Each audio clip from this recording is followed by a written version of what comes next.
Marami po kayong mga nagagawa na. So tama po, ano po. Base po sa mga katanungan kanina, so talagang kung titingnan po natin 'yon, marami na pong development or progress dito sa Tayabas sa term ng nanay nyo at sa'yo.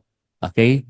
So, yung mga nangyayari kasi yung pwedeng i-discredit yan along the process. Like for example, during election times, ano po, paano nyo po i-distinguish or yung comparative, ika nga, yung i-compare yung previous administrations, noon pa, at during sa term nyong mag-ina na para makita na, oy, ito talaga nagiging progress dito sa Tayabas. Yan, thank you very much po. So tungkol sa progress kung paano i-compare.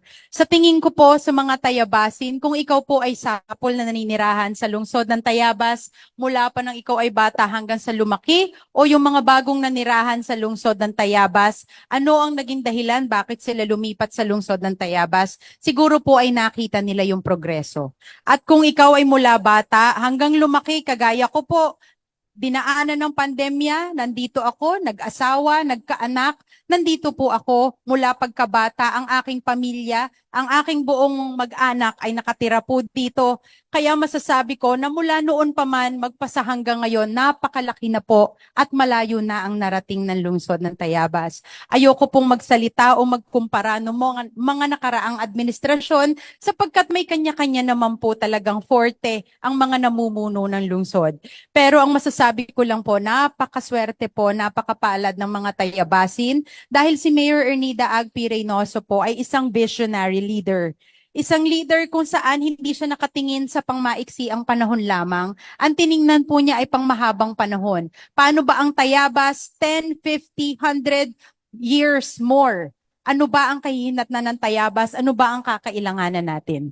At andito po ang inyong lingkod bilang naging Vice Mayor ni Mayor Ernida at bilang nagpapatuloy ng mga programa at proyekto ni Mayor Ernida Agpi Reynoso na ipapakita ko po sa mga Tayabasin yung tunay na progreso na hinahanap nila. Pero using our term dito sa Tayabas, utay-utay.